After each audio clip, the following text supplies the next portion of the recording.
This is the Paltalk News Network. The views expressed are solely those of the speaker and not necessarily those of Paltalk.com, AVM Software, or its advertisers.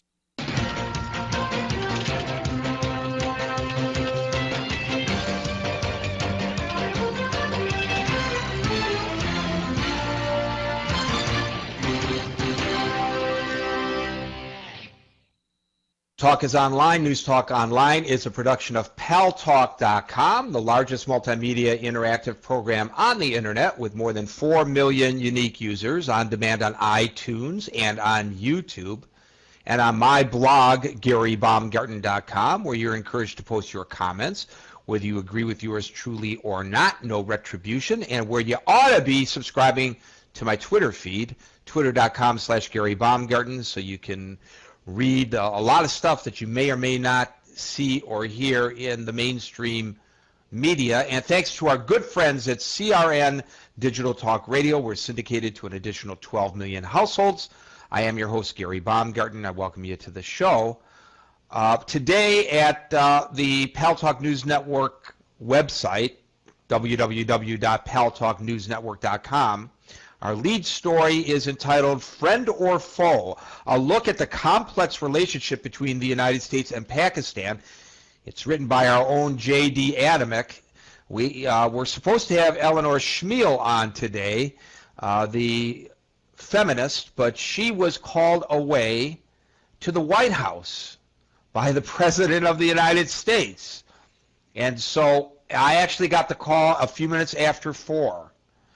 And she has agreed, however, to come on tomorrow and to add to her roster of things that she was going to talk to us about, her meeting today with the president.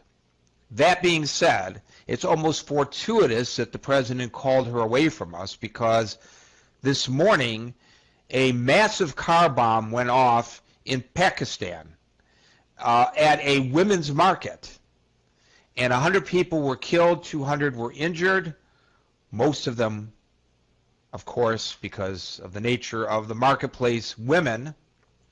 This came at a time when Secretary of State Hillary Clinton was in Pakistan talking about the renewed efforts between the United States and the Pakistani government to put down militant fundamentalist Islamic fanatics who have been wreaking havoc both in Pakistan and Afghanistan and elsewhere in the world. And one wonders, though, sometimes where Pakistan really stands with regard to the United States, because it's a very complex situation, as suggested by the headline of the story today. So I asked Jerry Adamick to join us here on News Talk Online on Paltalk.com to give us his take on what's going on in Pakistan, and we're going to take a look at Afghanistan as well. Jerry, thank you once again for joining us here on Paltalk, on News Talk Online on the Paltalk News Network.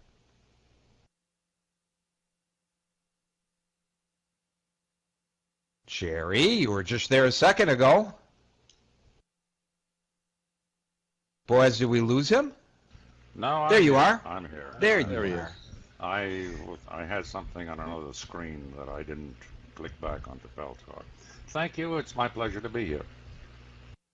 Well, we're glad to have you here. Unfortunately, once again, whenever we call on your expertise and your analysis, it's when something horrific happens in the region there.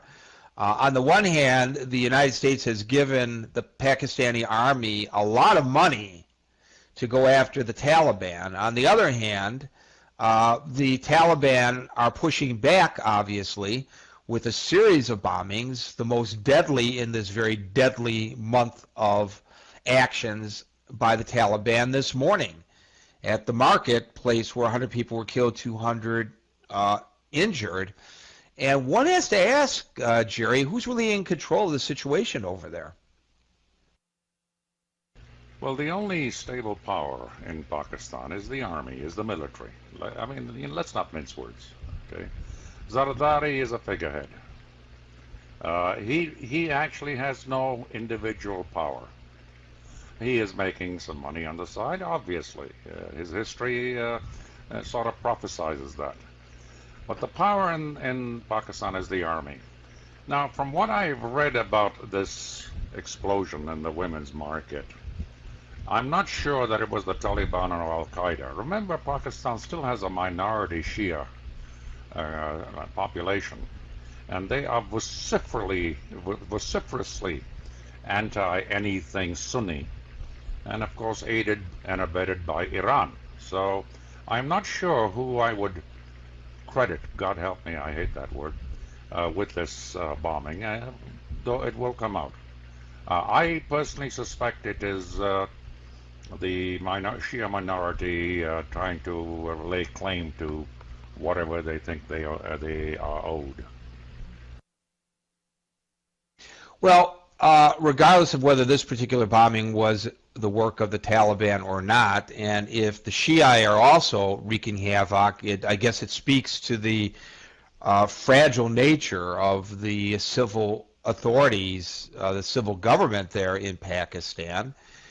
And we now know, or we believe, that Osama bin Laden and his cronies are there in northwestern Pakistan on the border with Afghanistan, hiding out.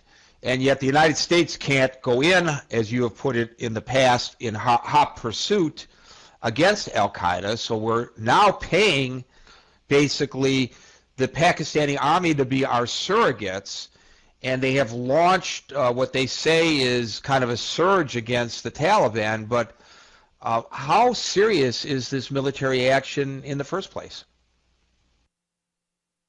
Well, to my way of thinking, it is a sop to the U.S. to continue the aid. Look, let's look at the situation. Pakistan has a standing army in uniform of 750,000. That's the army. I'm not talking Air Force. I'm not talking Navy. Over and above that, the army has an active reserve of 538,000, I believe. And then on top of that, you have militias, armed militias, that act in conjunction with the military, and they are about 250,000. Now, Pakistan's commitment of 30,000 to this activity into the Mashhud province of Waziristan is a sop. It means nothing. Remember two things. This activity just started, the latter part of October. The latter part of November, everything comes to a halt there. Everything. Winter. Nothing happens. What kind of a commitment is that? I'm sorry, I'm not impressed. So do they do just the bare minimum that they have to do to get the headlines so that the money keeps coming in from the United States? And if that's the case, is this well spent money or is it ill spent? Well, that's a very difficult question. If with this money,